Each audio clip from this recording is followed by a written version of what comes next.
E os médios maleáveis, aqueles que a faculdade se presta mais facilmente a diversos gêneros de comunicação, pelos quais todos os espíritos, ou quase todos, podem se manifestar espontaneamente ou por evocação através dele. Médios positivos, de cunho de nitidez, precisão, durante as comunicações. Os médios literários, esse não apresenta nem o que há impreciso no médio poético, nem o da terra a terra, nem os médios positivos, porém, dissertam com sagacidade, com tenacidade, com estilo, uma comunicação. Então, gente, os médios incorretos, aqueles que podem obter excelentes coisas para o pensamento e pode também alterar isso conforme a sua moralidade.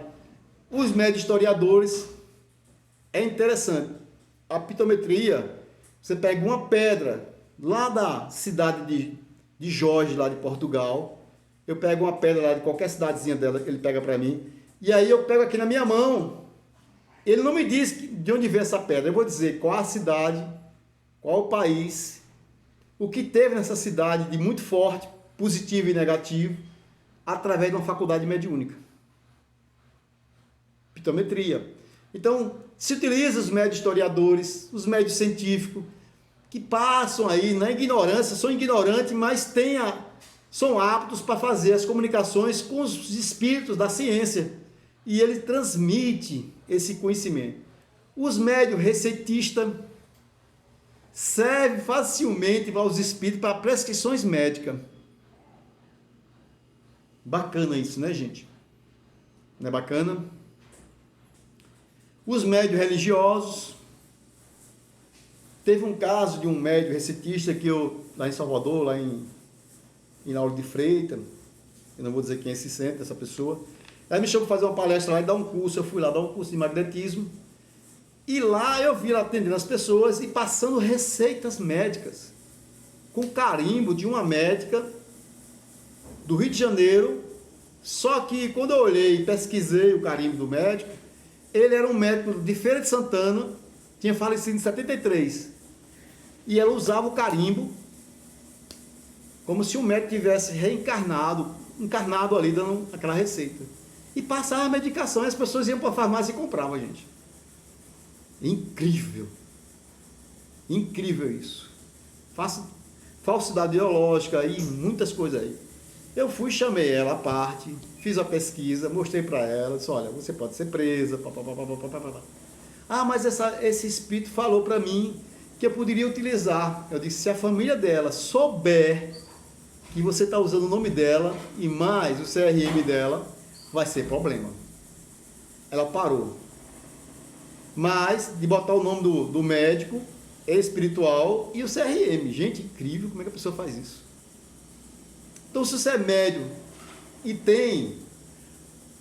interpreta os espíritos da ciência, os médicos, e você prescreve uma receita, olhe lá. Se for homeopata, tudo bem, mas se for biológica ali, substâncias químicas, não faça isso. É melhor você receitar ervas, banhos, essências, que eles também receitam. A medicina espiritual não está na medicina nossa física não, que trabalha com antibióticos, essas coisas não, gente. Isso eles não utilizam isso não, porque isso aí acaba com o corpo físico, eles utilizam a homeopatia. Então, se você é receitista, se na tua mão saiu como receitista, então comece a estudar as ervas, estudar aí as essências. Comece a fazer isso. Porque você vai ajudar muita gente. Eu faço algumas receitas. Os médios filósofos, moralistas, os médios de comunicações triviais, pelas palavras que eu estou falando aqui, os médios calmos, que escrevem sempre com certa lentidão, até as comunicações são bem... Os médios velozes, que falam muito rápido. Os médios confussivos. Esse tem caso de febril, eles estão dizendo aqui. E às vezes se agita tanto que tem tremor no corpo, e assim por diante. Os médios imperfeitos, gente. Os médios obsediados. Todos nós começamos sempre com obsessão simples. Não tem jeito. Quando iniciamos a mediunidade, estamos obsediados aí.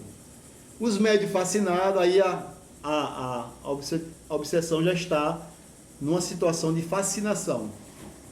Ele pensa que ali ele é grandioso, é melhor do que os outros. O médium subjugado, aí, pessoal, já não é mais ele. O espírito já está comandando ele. Já faz tudo através dele. Os médios levianos, que tem a faculdade, que serve para divertimento. Chama as pessoas, olha, vou dar uma psicografia, vou falar da sua vida. Se diverte com isso aí, são os médios levianos. Os médios indiferentes, nenhum proveito moral das instruções, ele dá psicografias, texto bonito, mas ele não aprende nada do que ele escreve para os outros. Não entende nada, nem coloca nada em prática. Os médios presunçosos, de achar que somente se comunica com os espíritos superiores. Isso aí, gente, é o que mais a gente vê entre os médios com suas faculdades. Os médios orgulhosos, que envaidece realmente. Nós vamos ver lá na frente o perispírito, as características dele, porque tem espíritos que se transformam, como Bezerra de Menezes, dá uma comunicação como se fosse um velhinho, e aí a pessoa pensa que é Bezerra de Menezes, e não é. O espírito leviano coloca aí uma situação para esse médium aí muito difícil. Os médios sérios, ele só unicamente usa a faculdade dele para o bem. Isso que a gente tem que se encaixar. Médium modesto, nenhum reclama, faz as comunicações que recebe, por mais velho que seja. Não tem reclamo, não tem nada, eles são modestos. Ali vão, eu tenho que trabalhar mesmo, vou. Os médios devotados, esses são os verdadeiros médios que têm a missão de cumprir o dever. Ele não falta o dia de trabalho dele, está ali, faz com prazer, ajuda as pessoas assim por dentro. Os médios seguros das comunicações, são seguros nas comunicações. Gente, vocês vão ver no início do desenvolvimento mediúnico, porque as comunicações espirituais, como são frequência e ressonância, as primeiras comunicações nossas, 80% do pensamento da comunicação é nosso e 20% é do espírito. Quando a gente inicia o desenvolvimento mediúnico é isso. Aí, gente, cai naquela situação, a gente fica com medo e pensa que a gente somos enganadores. Estamos enganando as pessoas. Poxa, estou falando coisa que é meu, não é do espírito. Porque ele está muito ainda, a frequência não está em ressonância ainda. Então, ele está muito dele, na comunicação, do pensamento dele, do que do pensamento do espírito. Quando ele chega, melhorando o desenvolvimento dele, aí fica pau a pau, 50% dele, 50% do espírito. O pensamento do espírito fica 50% do que ele está falando. Deus, você falar uma frase lá, metade dessa frase é do espírito, mas a outra metade é dele. Exemplo. Do pensamento daquela frase. Então, para a gente chegar a um médium seguro, basicamente, nós estamos como se fosse iniciando, só com o contrário. 80% do espírito, o pensamento, e 20% seu. Quase pensamento nenhum seu, é tudo do espírito. Para a gente chegar a isso, é exercício. Gente, graças a Deus apareceu aqui a pirâmide, para a gente se encaixar aqui em que ordem de espírito nós estamos na esfera. De cima para baixo, a primeira ordem são os espíritos puros. Não está Jesus, gente, e outros mais. Da segunda ordem, predominam os espíritos sobre a matéria, desejo de fazer o bem. Tem desejos que são a segunda classe, terceira classe, quarta classe, quinta classe, que são os espíritos superiores, espíritos de sabedoria, os sábios e benevolentes. Algum de vocês se encaixam aí, gente? Hoje, vocês sobrepõem a matéria em tudo. Em tudo. O bem está acima de tudo. Terceira ordem. Predomina a matéria sobre o espírito, propensão ao mal, ignorância, orgulho, egoísmo, todas as paixões que são consequentes.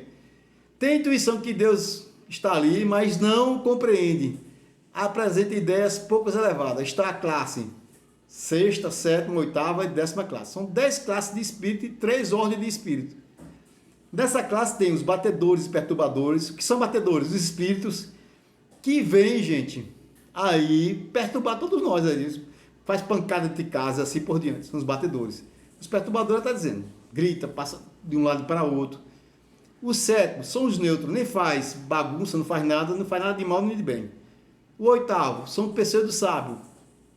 Se mostra muito conhecedor de uma área Por exemplo, ele é um médico, um engenheiro, mas são super ignorantes. Tem uma inteligência desenvolvida, mas a moral muito atrasada. O nona classe, os levianos, e o décima classe, impuros. Que ordem vocês estão, hein, gente?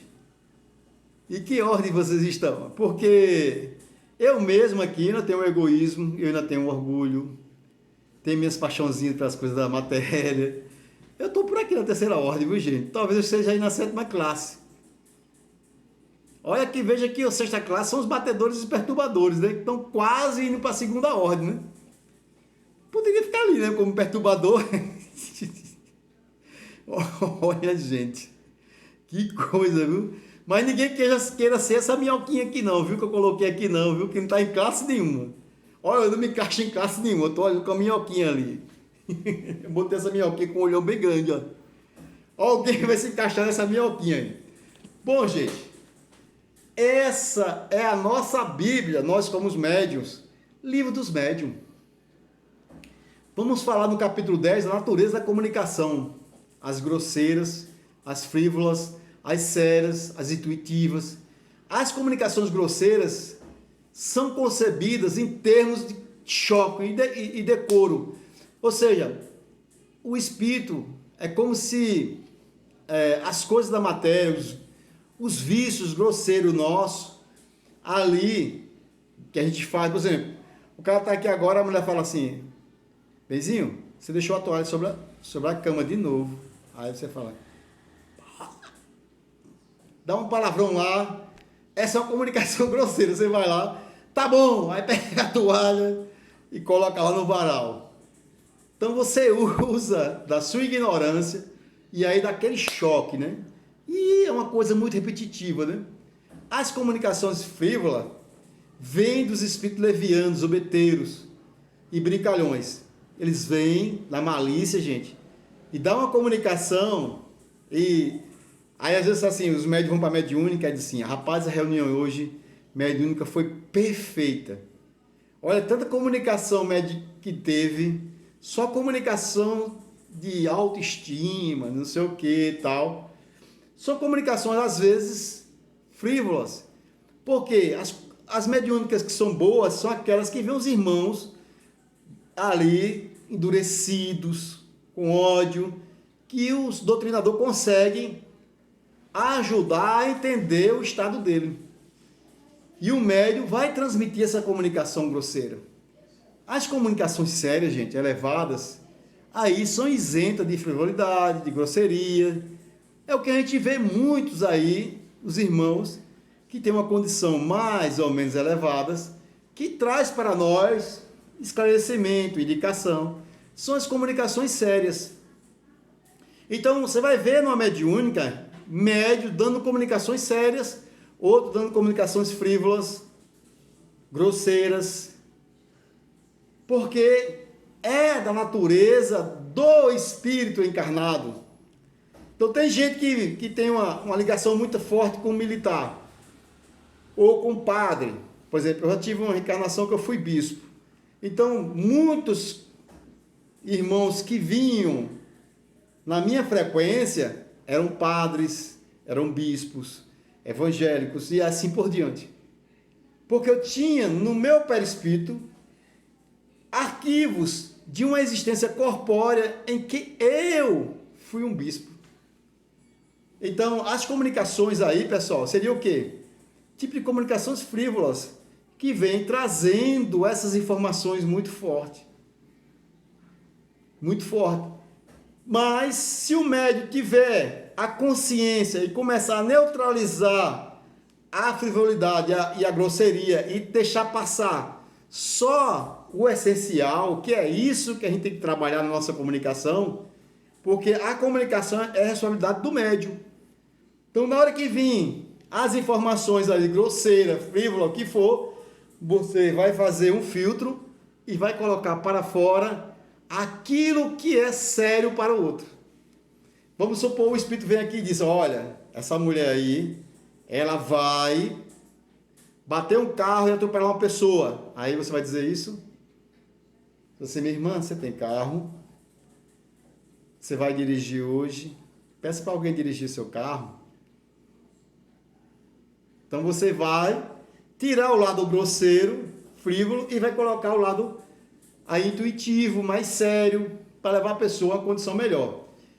E as instrutivas, que são as comunicações, cujo o principal objetivo aí é para o ensinamento da pessoa, trazendo a ciência, a moral, a filosofia, o que for, o médium traz essa comunicação, e aí ele mesmo que se tem conhecimento daquela ciência, ele vai colocar para fora. Por exemplo, eu posso ter tido uma vida corpórea como médico, e vem um espírito médico aqui e começa a falar ou me utilizar para uma cirurgia espiritual, e eu vou fazer com os mecanismos aqui essa intervenção espiritual. Mas eu tenho esse conhecimento em mim, no meu perispírito. Então, às vezes as comunicações instrutivas são assim. Às vezes são um filósofo, um cientista, e o médium consegue passar essas instruções nítidas. O papel do médium na comunicação espiritual, gente, é interessante. O médium encarnado, ele exerce ou alguma influência, porque vai ter coisa dele, vai ter coisa do espírito. Eu falei já no início para vocês. Ele vai transmitir aí essa comunicação. E a resposta aí, pessoal, é clara. Toda a comunicação de um médium não é 100% do espírito. Só se o médium chegar num ponto em que ele aí já está numa perfeição como médium. Aí 100% é do espírito. Demora isso, viu, gente? Demora, porque a gente não consegue ser neutro. Um cientista agora está fazendo ali o trabalho da vacina, tem os pensamentos dele, as paixões dele ali no meio. Não consegue ser neutro. A mesma coisa uma comunicação espiritual. Sempre vai ter uma coisinha do médium. Mas não é uma coisa que vai interferir. Vai ter algo dele ali dentro, mas muito é do espírito. Então a gente tem que chegar naquela condição de ser 80% do espírito e 20% nosso. Então, a preferência de espírito por certo médium, será que os espíritos preferem? Não, peraí. Tá Pedro, tá Rafael, tá Helena, não sei o que, tá bom, vou dar comunicação por Helena. Eu gosto dela. Não é isso, gente. Depende da vibração de cada médium. E o que ele traz do seu arquivo. Muitas das vezes, numa mediúnica, gente, os médios estão ali e nenhum deles traz uma vibração para um determinado espírito. O que é que os espíritos fazem? Colocam aparelhos eletrônicos na cadeira que está sentado o médium e interliga ele com o espírito, ele dá comunicação através de aparelhos. Não é bacana isso? A espiritualidade, ó, está anos-luz da gente aqui, né, gente? É por isso que tem muitos centros espíritas que exigem que o médium senta na mesma cadeira. São centros que se utiliza muito a parte eletrônica espiritual. Gente, hoje a eletrônica espiritual já está nas mãos de muitos espíritos da terceira ordem lá. Os espíritos lá, enganadores. Eles conseguem colocar chips, câmeras e de longe enxerga você, sem precisar estar perto de você. Então, o desenvolvimento da mediunidade guarda relação com o desenvolvimento moral do médium? Não. O médium pode ser uma pessoa ignorante, ainda bebe, ainda fala coisas ruins, e pode dar comunicação de Maria Dolores. Nós estamos vivendo um médium de parceria, né? Então, existe um espírito para o médium. Então, a gente tem que entender que a comunicação espiritual não depende da moral do médium. Ô Pedro, então peraí, se tiver um mendigo ali na rua, ele pode dar uma comunicação de Bezerra de Menezes? Pode. Pode dar. Se ele for um médium natural, hein, gente? Já vem com a faculdade desenvolvida, mas chegou aqui, ficou ilubriado com as coisas da matéria. Fica, gente. Fica abobalhado. Eu me lembro quando eu saí de Paulo Afonso com 17 anos para Salvador e vi o mar pela primeira vez, fiquei ali. Tabaréu, né, gente? Sofre. Eu dou até risada com isso. Bom, se o médium, de ponto de vista da execução, não passa por um instrumento, exerce todavia uma influência como aspecto moral, ele vai dar comunicação do espírito desencarnado aí, de elevada ordem aí, da segunda ordem aí, gente. Pode dar comunicação. E o médium ali já está na terceira ordem. Ele pode dar comunicação de um irmão ali de segunda ordem. Os médios levianos e poucos sérios atraem, pois, espírito da mesma natureza que ele? Atrai, gente, porque é o pensamento. Qual o médio que se poderia qualificar perfeito? Os espíritos respondem, perfeito? Bem sabes que a perfeição não existe na Terra, sem o que não estaria nela. Diz, portanto, bom médio já é muito. Por isso, as pessoas falam assim, eita, ele é um bom médio, viu? O bicho é sabido. Já ouviu falar isso? As pessoas falam muito isso. Aí tem aquela... eu preciso conversar com o Pedro, porque eu confio muito nele, hein? Porque ele é um médium que sabe tudo. Tem muito disso, gente. Qualquer médium pode transferir uma comunicação, informar, orientar uma pessoa. O médium perfeito, será que seria aquele que contra o qual o mau espírito já chega perto dele, ele corta logo, não deixa ser enganado? Muito raramente, gente, às vezes o espírito vem e engana o médium. O perispírito é fantástico, gente, tem umas características fantásticas. Aí no capítulo 21 do livro dos médiuns, na questão 231, ele pergunta assim, o meio que se acha o médium exerce alguma influência nas manifestações? Todos os espíritos que cercam o médium auxiliam para o bem e para o mal? Vamos supor, o cara nasce da favela lá, só vai ver ali espíritos da favela, sofredores. O meio não interfere, gente. A moral não interfere.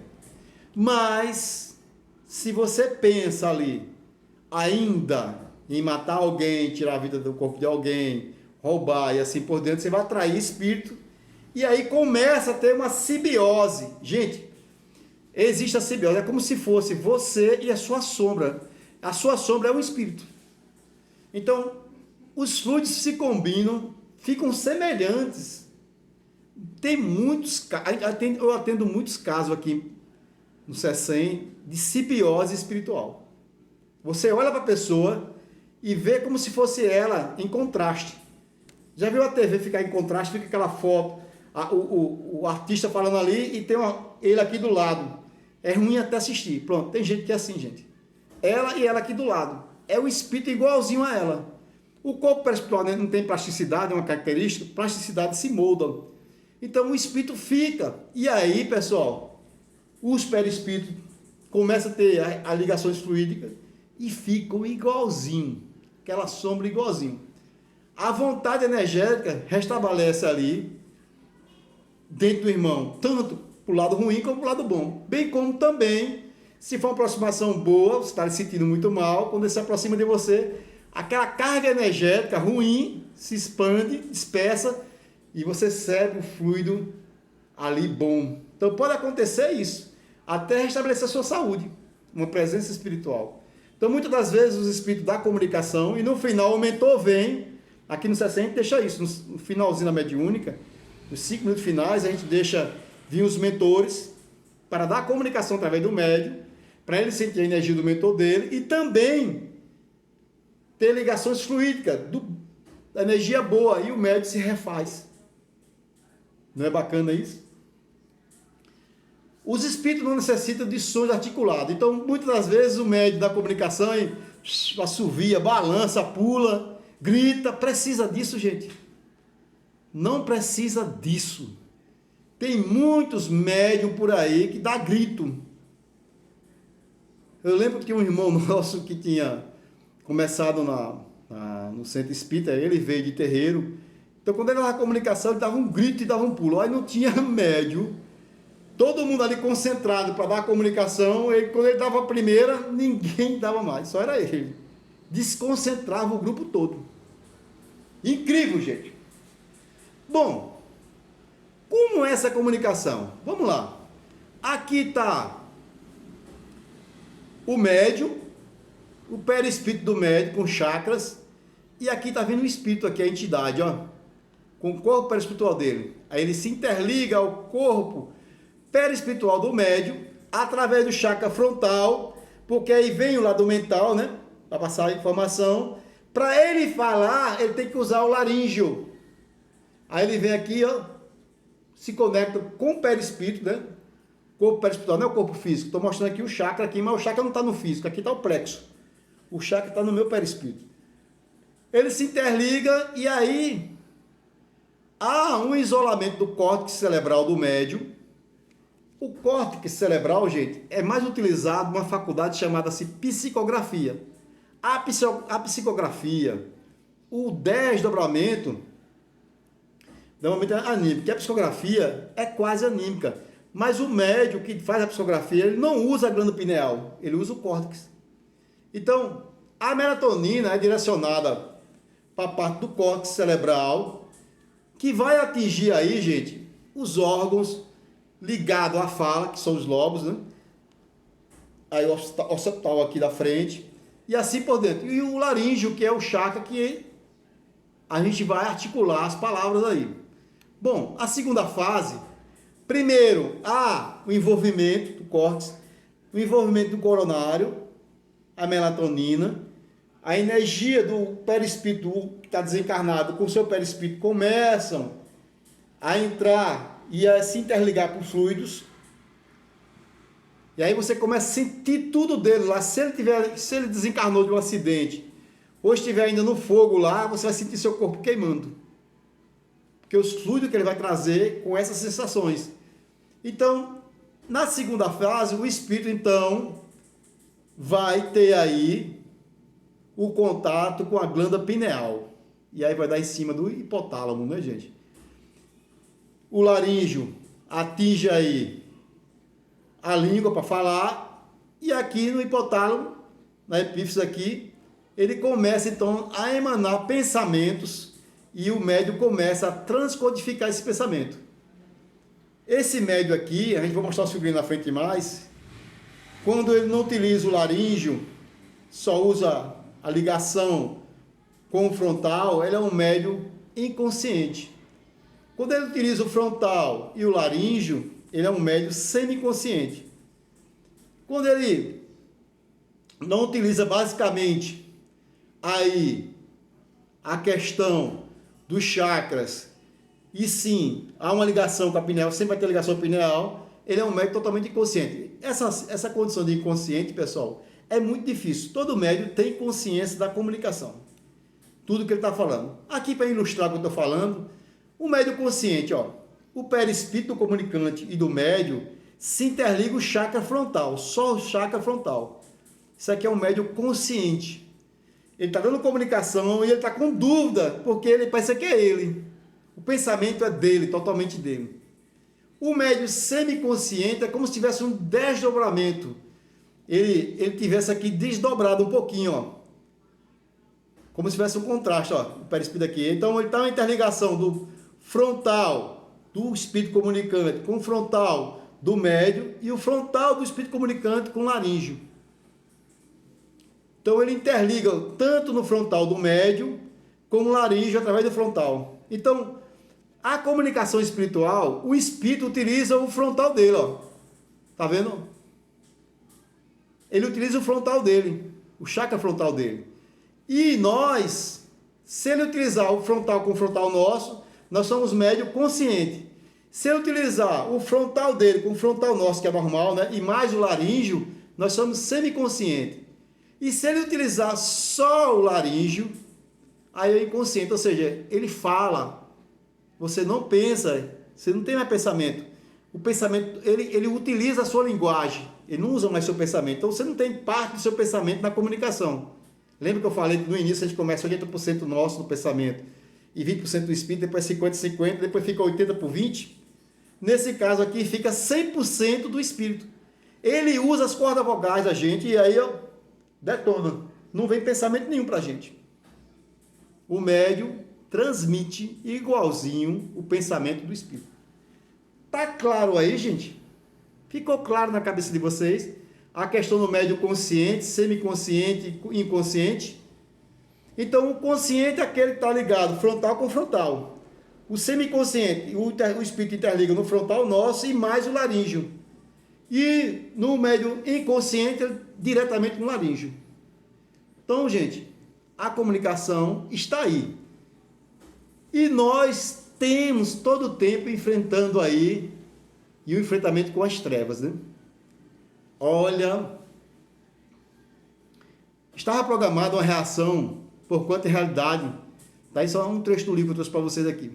Não tivemos aqui o antigo sacerdote Eliashim, mas um clone dele, um espírito que ele se assimilou às características com o objetivo de enganar-nos, já que no seu reduto ele acompanhou todos os lances do nosso encontro.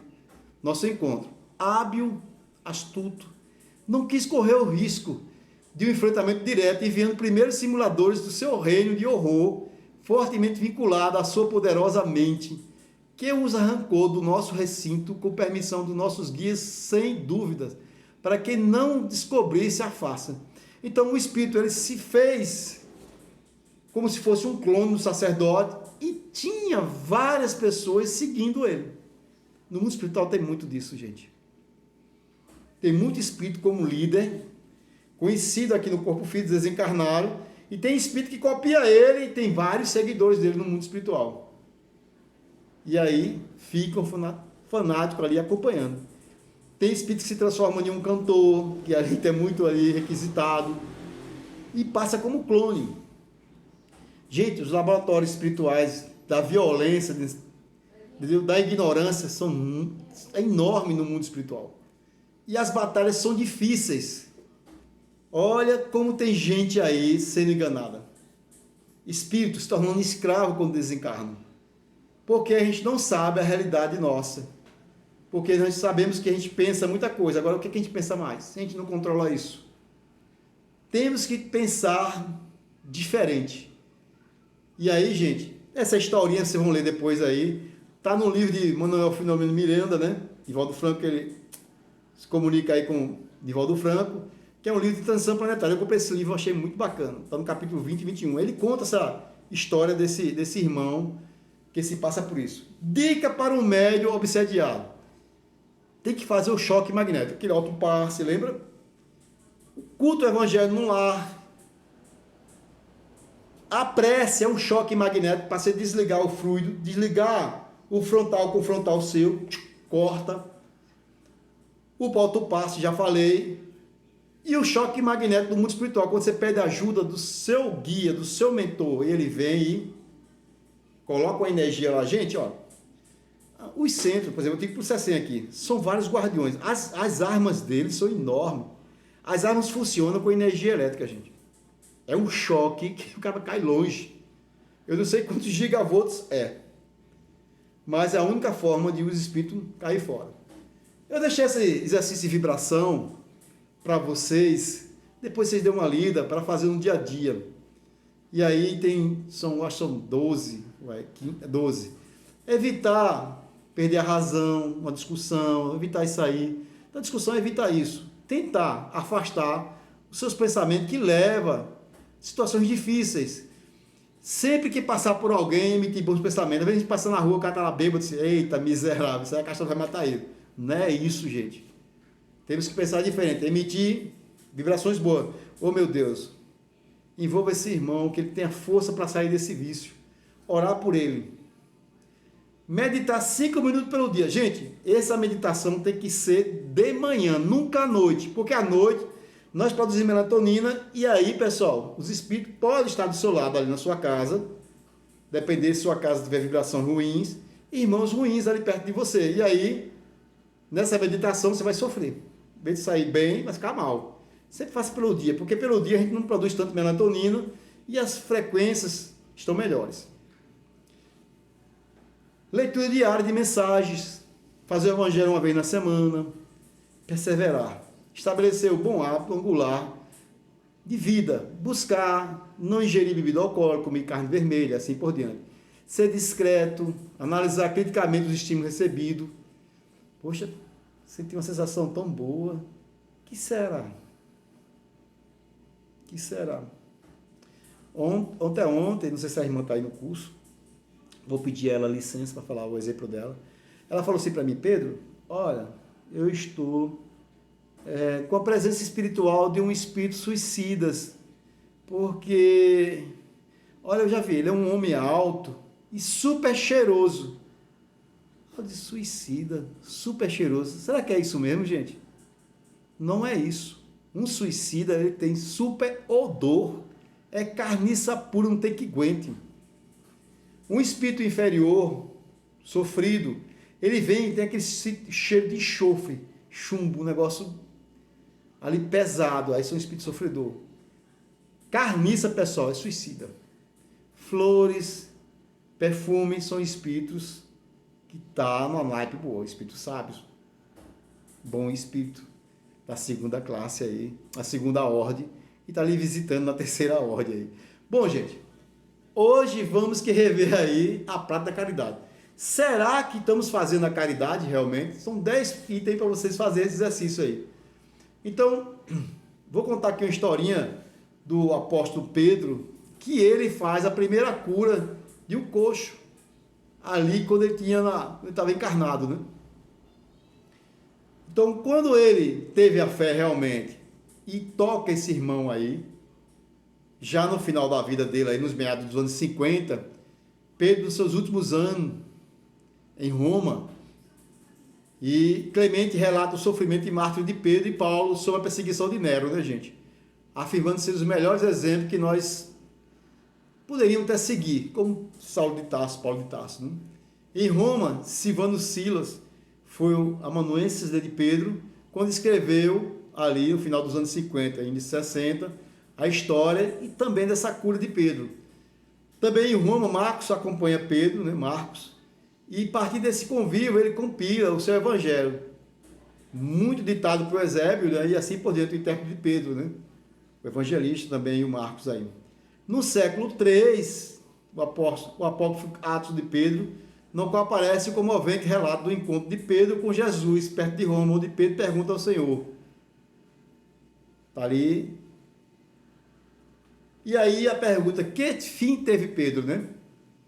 Jesus lhe havia dito que ele daria sua vida pelo Mestre e pelo Evangelho, né? Está em João, capítulo 21, item 18 e 19. A Escritura não relata a morte de Pedro, mas há um testemunho da história da igreja que afirma que ele foi crucificado como Jesus. Eusébio, historiador, citando Clemente, disse que antes de ser crucificado foi forçado a assistir à crucificação de sua esposa primeiro. E chamando pelo nome disse, lembre-se do Senhor. Quando chegou a sua vez, ele pediu para ser crucificado de cabeça para baixo, pois não se via digno de morrer como Jesus. Então Pedro foi crucificado de cabeça para baixo. Primeiro ele viu a crucificação da esposa dele. Muito forte, né, gente? Está aí o nosso irmão médium, Divaldo Franco, tive o prazer de estar na caminhada lá da mansão, né?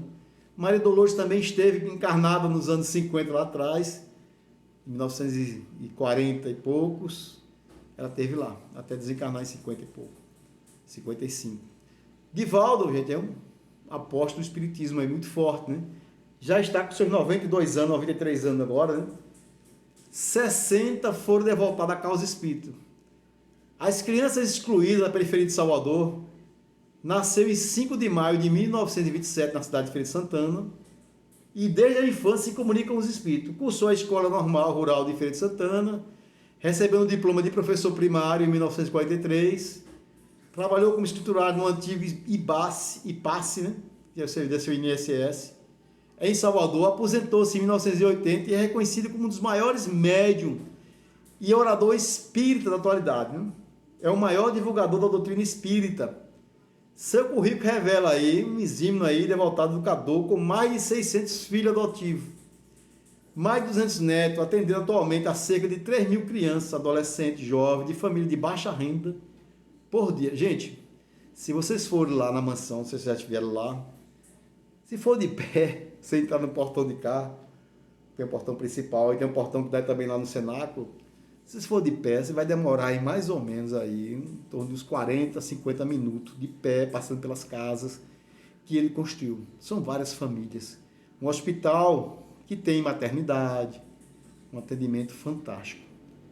É realmente um grande exemplo para nós médios.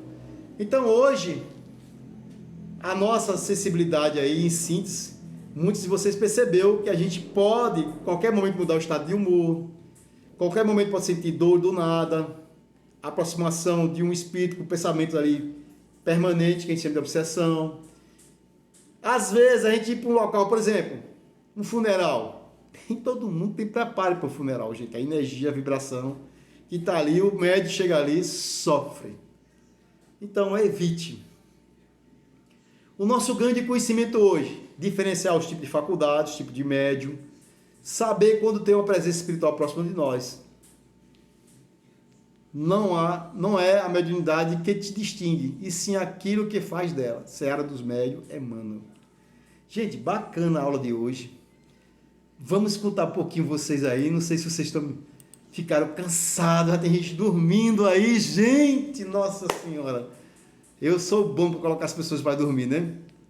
Olha, já tem gente aí. Olha, não deixei ninguém participar, né?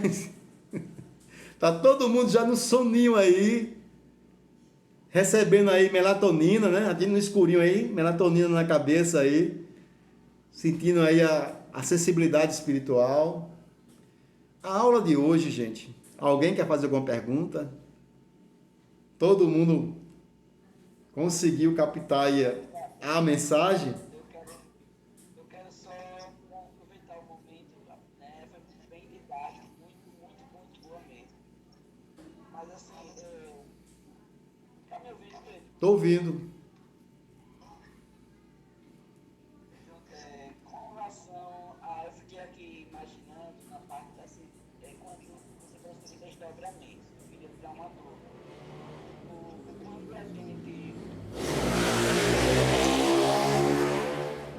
lembrar, alguém nos acordar, essa dúvida, né? Tipo, eu estou no desdobramento e de repente alguém, né, me chama ali exatamente naquele momento. Eu gostaria que você falasse